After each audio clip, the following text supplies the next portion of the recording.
한국의 1인당 플라스틱 배출량은 전 세계에서 3위라고 하는데요. 이렇게 많은 플라스틱의 물리적 재활용률은 27%에 불과하다고 합니다.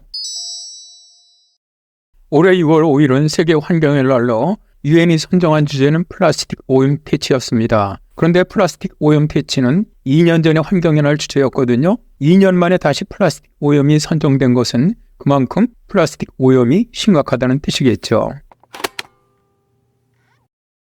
현재 세계는 매년 4억 톤 이상의 플라스틱 폐기물을 생산하고 있는데요. 지금까지 생산된 플라스틱 폐기물의 10% 미만이 재활용되었습니다. 90%의 폐기물은 묻히거나 불에 타거나 버려지는데요. 유엔 환경계획 발표에 의하면 90%의 플라스틱 폐기물 중에서 46%는 매립되고 22%는 잘못 관리되어 쓰레기가 되며 나머지는 불에 타거나 바다로 흘러들어갑니다. 그런데 플라스틱은 생분해되지 않고 500년 이상 남아있기 때문에 이로 인해서 해양동물들이 질식되고 토양이 오염되며 미세 플라스틱으로 인해서 동물과 사람들의 몸속에서 건강에 나쁜 영향을 주는 등 플라스틱 오염은 생태계나 인간의 건강에 아주 매우 위협이 되는 것이죠. 또 플라스틱은 기후위기에도 영향을 주는데요. 2019년에 플라스틱은 전 세계 온실가스 배출량의 1.8%인 3억 이산화탄소 톤을 배출하면서 지구온난화를 부채질했습니다.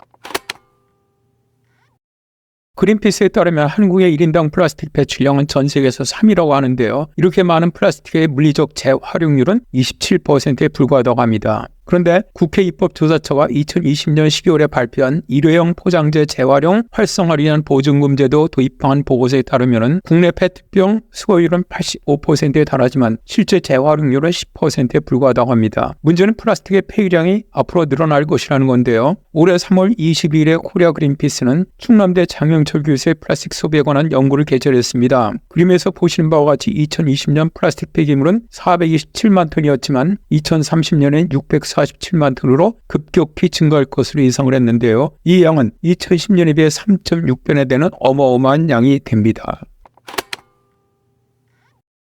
카를스루해 공과대학교가 발표한 자료에 따르면 독일의 플라스틱 재활용률은 약 46%에 달하는데 이 수치는 세계에서 가장 높은 수치입니다. 독일이 이렇게 높은 플라스틱 재활용률을 기록한 비결은 공병을 반환하면 보증금을 돌려주는 독일의 빈 용기 회수 제도입니다. 독일에서는 500ml 생수한병을 약 180원에 구매를 하면 추가로 보증금 약 350원가량을 내야만 합니다. 빈 용기 보증금이 비싸다 보니까 사람들이 반환하게 되고요. 또 독일 전체 약 4만 대의 공병빈 회수기가 보급돼서 시민들이 사용하기에 편리합니다. 이런 정책으로 독일의 플라스틱 페트병의 재사용률은 95%에 이릅니다. 우리나라도 2015년 11월부터 빈용기 무인 회수기를 약 1000대 정도 운영하는데요. 복잡한 절차와 부족한 접근성, 낮은 보증금의 가격으로 실효성이 많이 떨어지는 편입니다. 첫째, 플라스틱은 영영 사라지지 않기 때문입니다. 플라스틱은 생분해되지 않고 그저 더 작고 작은 조각들로 분해될 뿐인데요. 학자들은 폐기 플라스틱은 2000년 이상 환경에 남아있을 수 있다고 말합니다. 둘째, 인체 건강에 나쁜 영향을 주는데요. 플라스틱에서 독성화 화학물질이 흘러나와 거의 모든 사람들의 혈액과 조직에서 발견되고 있습니다. 셋째, 지하수를 오염시킵니다. 매립지에 묻어진 플라스틱에서 독성 화학물질이 배출되어 지하수로 스며들지요. 넷째, 야생동물은 플라스틱에 뒤엉키거나 실수로 먹이로 착각해 섭취하거나 새끼에게 먹이로 주는 위험이 있습니다. 다섯째, 플라스틱은 환경에 쌓입니다. 재활용되는 것은 10% 미만이며 나머지는 환경에 축적이 됩니다. 여섯째, 우리의 먹이사슬을 독살시키고 있죠. 바다에서 가장 작은 생물인 플랑크톤 역시 미세 플라스틱을 섭취하여 유해한 화학물질을 흡수하면서 그 위에 먹이사슬을 이어받고 있습니다. 일곱 번째, 플라스틱을 줄이려면 수십억 달러의 비용이 소요됩니다. 엄청난 경제적 부담이지요.